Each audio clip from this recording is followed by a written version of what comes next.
Silakan duduk saudara-saudara. Sore hari ini kita akan bersama-sama membuka Injil Lukas pasal yang ke-11.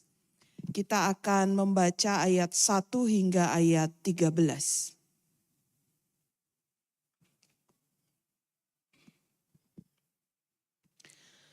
Injil Lukas pasal 11 ayat 1 hingga ayat 13.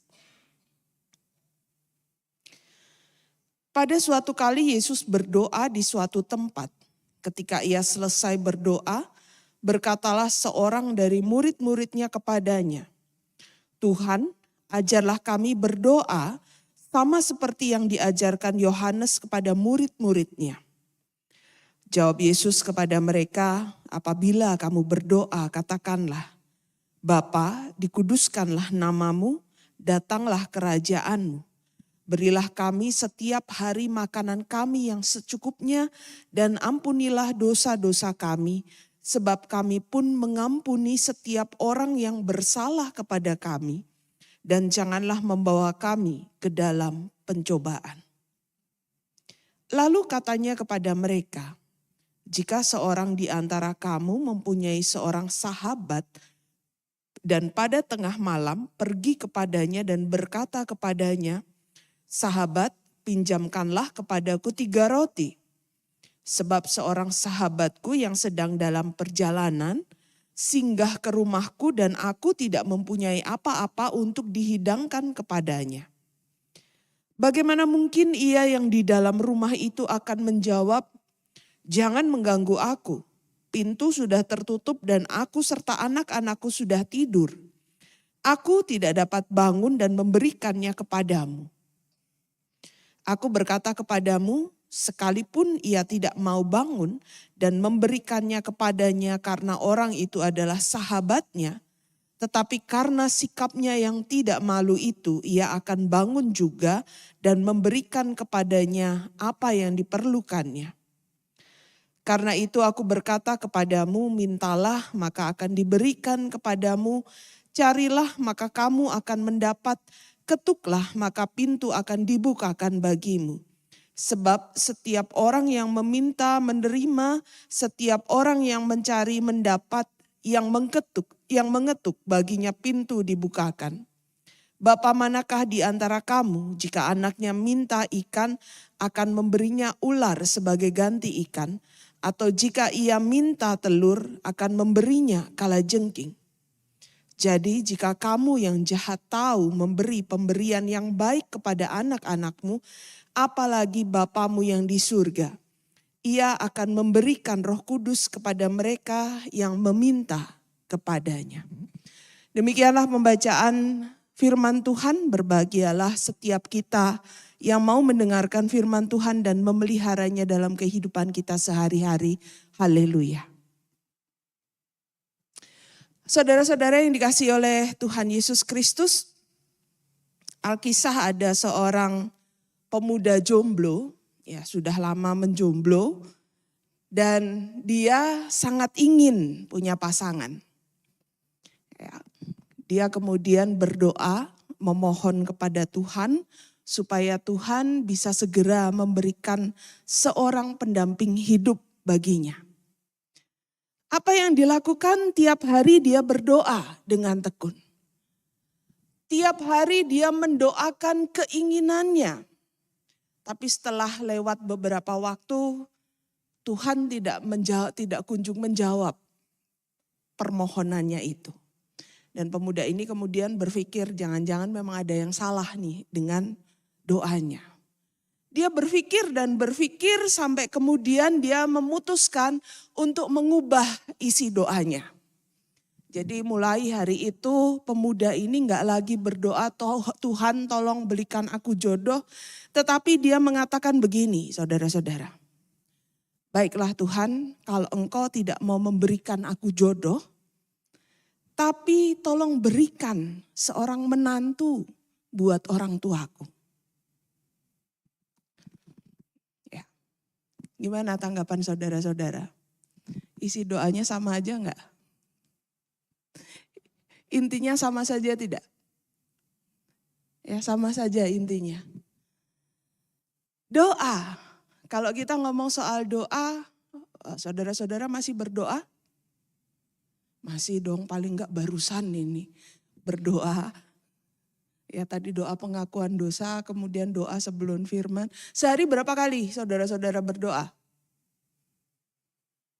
Ada yang hitung? 1, 2, 3, 4, 5 kali sehari? 4 kali? Ini kalau diem ini antara iya atau tidak gitu. Minimal, tadi pagi, tadi siang saya ngomong minimal 3 kali sehari. Buat yang bukan mahasiswa. Karena 3 kali sehari itu doa makan. Doa makan pagi, siang, dan sore atau malam. Ya kalau mahasiswa kan kadang siang sama malam, pagi sama siang makannya cuma sekali. Jadi doanya cuma sekali, jadi cuma 2 kali. Itu saja saudara-saudara? Atau masih ada yang rutin doa malam? Ya kalau enggak ketiduran.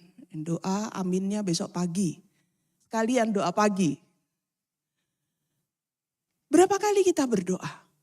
Seringkali kita menganggap doa itu penting dalam kehidupan orang Kristen. Tiap hari kita melakukannya ya tadi minimal 3 kali ketika kita makan. Bahkan ada pepatah yang mengatakan bahwa doa adalah nafas orang beriman. Artinya kalau ada seorang Kristen yang sudah tidak lagi berdoa, maka imannya dianggap mati. Tapi saudara-saudara, kendati dikatakan doa adalah hal yang penting. Dengan jujur seberapa besar kita menempatkan doa dalam kehidupan kita sebagai orang percaya. Kalau hidup kita biasa-biasa saja, nggak ada apa-apa, doa seringkali ya tadi. Pas makan, pas kalau ingat. Tetapi ketika kita dirundung masalah, ketika kita sakit baru kita ingat, oh ya kita harus berdoa. Kita harus berdoa, jangan lupa berdoa. Apa sih doa bagi kita? Menurut saudara-saudara doa itu apa?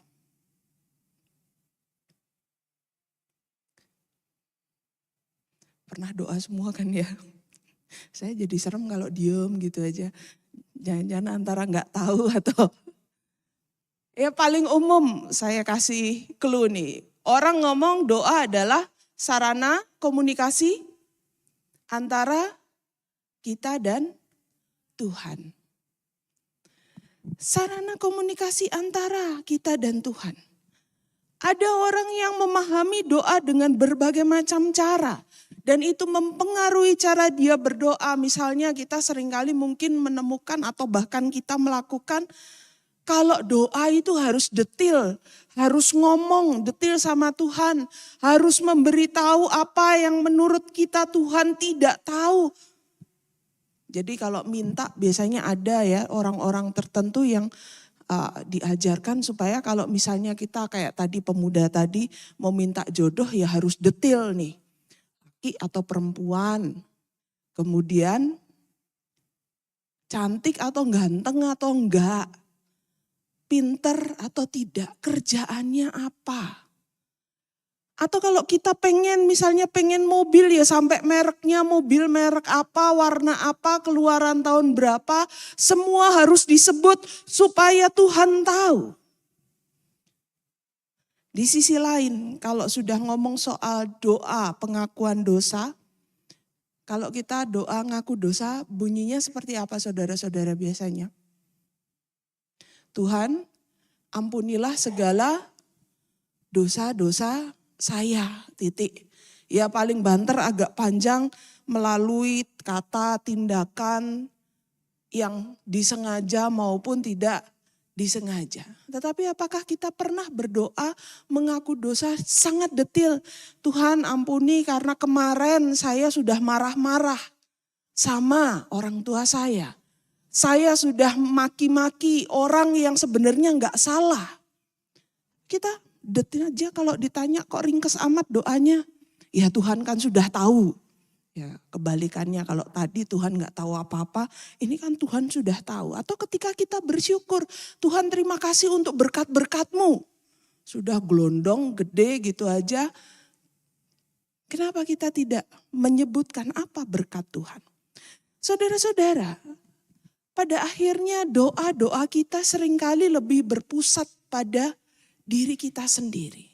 Doa-doa kita lebih banyak dengan berbagai macam permohonan, permintaan, bahkan permintaan-permintaan itu mungkin sangat egois. Hanya untuk diri kita, kalau tidak dikabulkan kemudian tidak jarang orang jadi ngambek, jadi marah sama Tuhan.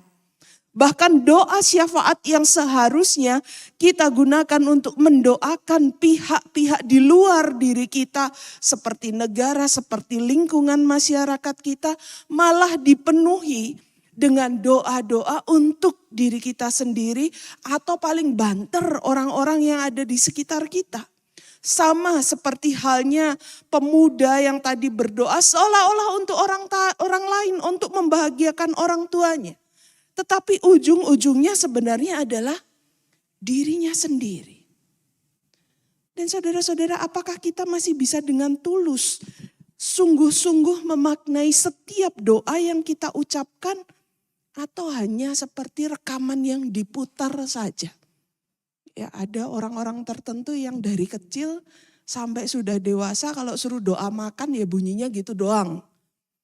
Ya Tuhan, terima kasih untuk makanan yang sudah tersedia bagi kami. Amin. Dari kecil sampai besar. Sudah seperti rekaman yang diputar. Saudara-saudara yang dikasihi oleh Tuhan Yesus Kristus, kita perlu menyadari bahwa doa itu bukan hanya sekedar alat komunikasi antara kita dengan Allah saja. Doa itu juga menunjukkan sebuah pembaruan relasi antara manusia dengan Tuhan, dengan Allah melalui Yesus Kristus. Pembaruan relasi yang membuat kita bisa datang kepada Tuhan kapan saja dan di mana saja. Dengan demikian doa sendiri sebenarnya adalah bukti dari kebaikan Allah kepada manusia. Kebaikan Allah yang bersedia membuka jalan, membuka kesempatan bagi manusia berdosa supaya kita bisa datang kepadanya. Dan hal lain yang seringkali luput dari pemahaman kita adalah doa ini sebenarnya tidak berbicara antara soal hubungan pribadi kita dengan Tuhan saja. Tetapi juga menyangkut hubungan kita dan sesama kita.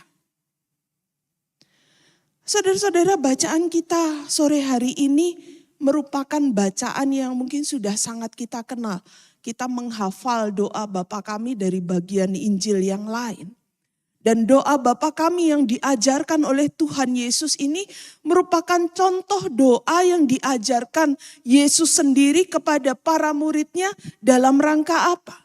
Dalam rangka mengajarkan para muridnya ini berdoa dengan benar, berpusat kepada Tuhan, bukan pada dirinya sendiri. Apa yang disampaikan Tuhan Yesus ini juga sekaligus menjadi kritik bagi kehidupan doa para pemuka agama Yahudi pada saat itu yang sangat egosentris.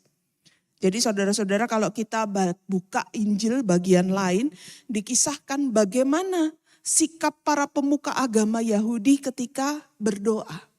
Jadi kalau orang Yahudi itu enggak kayak kita, saudara-saudara yang berdoa bisa kapan aja, terserah kita. Mereka punya jam-jam doa tertentu, ya seperti tetangga kita, saudara kita yang beragama Muslim. Apa yang mereka lakukan menjelang jam-jam doa itu, mereka sengaja ada di tempat-tempat ramai. Mereka sengaja disebutkan berdoa di persimpangan jalan, di pasar-pasar, dan bukan hanya cuman bersikap berdoa, tetapi juga berdoa dengan keras dan doa yang panjang. Tujuannya apa? Bukan untuk mengingatkan orang lain supaya ikut berdoa, tapi tujuannya supaya mendapat perhatian orang lain, supaya orang melihat mereka ini loh orang saleh. Ini orang yang hebat, yang dekat dengan Tuhan, yang rajin berdoa. Bukan karena dengan tulus mereka mau berdoa kepada Tuhan dan menjadikan Tuhan pusat dalam doa mereka. Dan hal ini tidak diinginkan Tuhan Yesus terjadi dalam diri para muridnya. Saudara-saudara, dalam doa Bapa kami, Tuhan Yesus ingin menggambarkan sebuah, kalau bisa digambarkan dalam hubungan segitiga sama sisi, yang mau menggambarkan hubungan antara firman, doa, dan aksi. Jadi tahu firman Tuhan, berdoa supaya kita bisa melakukannya, dan itu terwujud dalam aksi terhadap Tuhan, sesama, dan diri sendiri. Dan Tuhan Yesus mengajak para muridnya untuk menyeimbangkan porsi hubungan antara saya dengan Tuhan dan saya dengan sesama saya. Saya memberi contoh beberapa kalimat, enggak semua Bapak Ibu dalam doa Bapa kami yang sudah kita hafal. Yang pertama misalnya soal penyebutan Allah dengan Bapa. Jadi penyebutan ini di satu sisi ingin menunjukkan Allah yang mau mendekatkan diri dengan manusia. Allah yang mau menunjukkan kebaikannya dan itu terwujud dalam pembaruan hubungan antara Allah dan manusia. Tapi di sisi lain penyebutan Bapa ini juga didasarkan pada pengalaman pribadi dalam relasi Yesus dengan Bapanya. Relasi yang tidak didasari oleh rasa takut, tetapi relasi yang akrab. Jadi keakraban itu digambarkan ibaratnya seperti kita dengan orang tua kita. Ya, kita dengan ayah atau ibu kita. Akrab tetapi tidak kehilangan rasa hormat. Tuhan Yesus menyebut Allah dengan Bapa, selain menunjuk pada keakraban, hal ini juga terkait dengan keinginannya agar kita juga bisa hidup sebagai anak-anak Allah, hidup dalam ketaatan kepada Allah, sebagai Bapa kita, Bapa atas seluruh kehidupan kita. Dan ketaatan kepada Bapa itu diwujudkan dalam hidup dan kasih, seperti Bapa menunjukkan kasihnya kepada semua orang. Dan kalau kita memperhatikan kan kalau kita doa Bapa kami, ya bukan Bapakku. Ini mau menunjukkan apa? Allah ini adalah milik semua orang. Bukan milik saya pribadi, bukan milik sekelompok orang atau bangsa tertentu secara eksklusif. Kita perlu menyadari bahwa Allah itu adalah milik semua orang dan yang menguasai hidup semua orang. Dengan demikian doa ini juga ingin mengajak agar semua anak Tuhan hidup dalam persaudaraan yang rukun, sebab semua orang berasal dari satu Bapa. Bagi Tuhan Yesus, hadirnya damai sejahtera di antara para muridnya itu jadi hal yang penting. Sehingga Tuhan Yesus sangat menekankan hal ini. Bagian berikutnya saudara-saudara. Ampunilah kesalahan kami seperti kami mengampuni orang yang bersalah kepada kami. Kalau kita minta ampun kepada Tuhan gampang enggak saudara-saudara? Ya gampang ya, tinggal doa minta ampun pada Tuhan.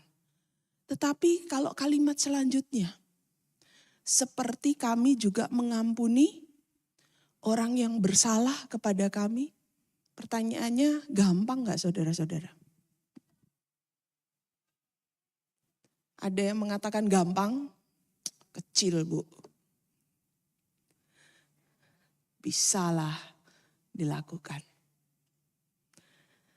Seringkali bagian itu kita lewatkan. Minta ampun tetapi kalau suruh mengampuni orang alasannya banyak. Saudara-saudara, permohonan memohon ampun, ampunilah kesalahan kami seperti kami mengampuni orang yang bersalah kepada kami. Kalimat ini mengandung makna bahwa ketika kita meminta pengampunan dari Tuhan, harusnya disertai dengan kesediaan mengampuni orang lain juga. Disertai dengan kesediaan untuk tidak menyimpan kesalahan atau dendam di dalam hati kita. Dan ini hal yang harus diperhatikan dengan sungguh oleh setiap orang yang memohon pengampunan kepada Tuhan. Kalimat ini sangat jelas mengungkapkan bahwa Tuhan Yesus menginginkan sekali lagi hidup dalam damai. Murid-muridnya hidup dalam damai dengan sesama. Hidup dalam keseimbangan, menerima pengampunan disertai kesediaan memberikan pengampunan sehingga tidak berat sebelah, dan ini harus serentak dilakukan. Dan yang terakhir saudara-saudara, hal yang juga menarik biasanya adalah ini. Berikanlah pada hari ini makanan kami yang secukupnya. Kalau kita ngomong cukup jadi relatif ya saudara-saudara.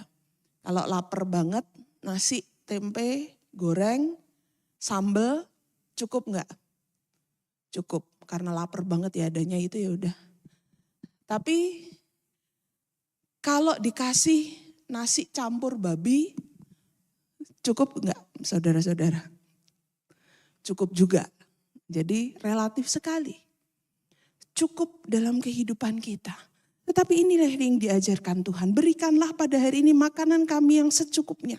Tidak berkurang tetapi juga tidak kelebihan. Dan bukan hanya itu saja. Sebenarnya kalau kita ngomong soal urusan perut, kita bisa menyadari orang itu bisa melakukan apa saja. Demi urusan perut, gak peduli orang lain gimana. Tuhan mau mengajarkan pada kita bahwa yang membutuhkan makanan itu bukan cuma diri kita sendiri. Yang membutuhkan makanan itu juga ada orang lain, ada sesama yang ada di sekitar kita. Sehingga Tuhan mau mengajarkan jangan hanya memikirkan kepentingan diri kita sendiri saja. Kita menutup mata, menutup telinga, menutup pintu hati kita bagi sesama. Kalau kita melakukan ini, kasarnya Tuhan tuh mau ngomong kamu gak layak untuk meminta pemeliharaan dari Tuhan. Makan itu bukan cuman perkara jasmani. Yang mau memenuhi kebutuhan jasmani kita supaya kita kuat, punya tenaga, supaya kita sehat. Tapi makan ini juga punya nilai rohani. Ini berkat, ini tanda pemeliharaan Tuhan, tanda persahabatan dari Tuhan yang seharusnya bukan hanya untuk diri kita sendiri saja tetapi juga untuk orang lain. Sehingga kalau ada orang ngomong atau berdoa, seringkali kan kalau doa makan tuh kan kami mengingat orang-orang yang tidak bisa makan seperti kami. Tapi ya hanya mengingat. Ya. Atau kita mendoakan orang-orang yang sudah mempersiapkan makanan ini tetapi itu hanya dalam doa kita. Kita seringkali tidak mewujud nyatakannya dalam keseharian kita. Saudara-saudara yang dikasihi oleh Tuhan Yesus Kristus, kita bisa melihat dengan jelas bahwa doa Bapa kami yang singkat dan sudah kita hafal ini sangat syarat makna. Singkat, mudah dihafalkan, tapi bukan hanya sekedar untuk dihafalkan ataupun syarat jadi orang Kristen. Ya, seringkali kan ada kalau percakapan mau CD ataupun mau baptis, ada gereja-gereja tertentu yang harus hafal doa Bapa kami, kalau enggak lulus, kalau enggak bisa di CD, kalau enggak bisa dibaptis. Tapi saudara-saudara, hari ini kita mau diingatkan ini bukan hanya sekedar hafalan. Doa ini berbicara soal relasi antara kita dengan Tuhan, antara kita dengan sesama kita. Doa ini bukan urusan ya, doa itu kan urusan saya sama Tuhan pribadi. Tetapi juga bagaimana kita menanggapi doa itu dalam sebuah tindakan nyata dalam keseharian kita. Sehingga kita bisa benar-benar melihat, merasakan, menemukan kebaikan Allah dalam doa kita. Dan kita bisa membagikan itu dalam relasi yang benar dengan Allah dan sesama kita. Saudara-saudara, kita hanya bisa melihat kebaikan Allah di dalam doa kalau kita memiliki relasi yang benar dengan Allah. Kalau kita tidak hanya fokus pada diri kita sendiri, pada apa yang kita inginkan saja, tapi berusaha benar-benar menjadikan doa itu sarana komunikasi untuk mencari dan menemukan kehendak Allah, dan pada waktunya juga menerapkannya dalam relasi kita dengan sesama kita. Saudara-saudara, saya mau menutup khotbah saya dengan sebuah tulisan tentang doa Bapa Kami yang saya temukan sudah sangat lama Bapak Ibu. Tapi rasanya ini masih sangat relevan dengan kehidupan kita.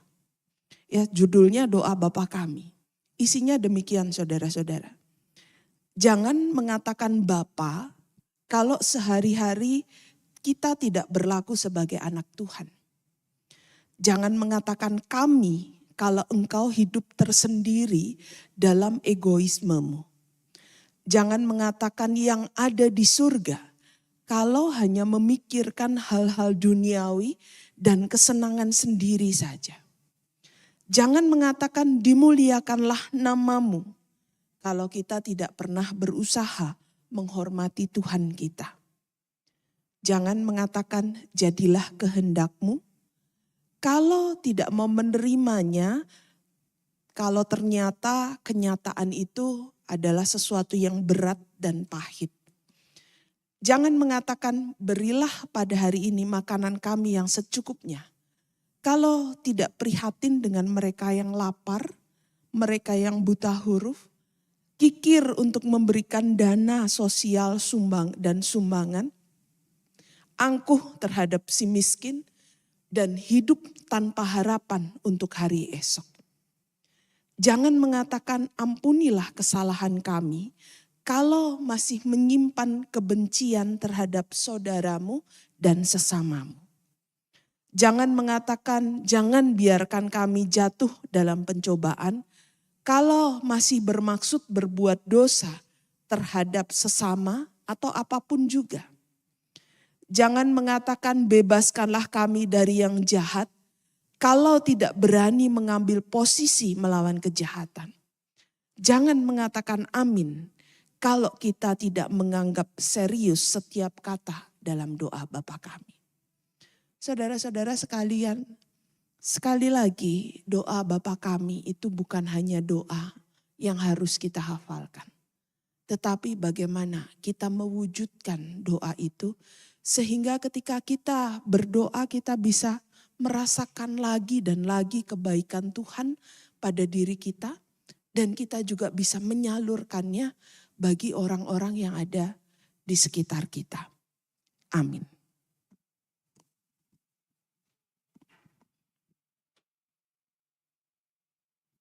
Mari kita sama-sama berdoa.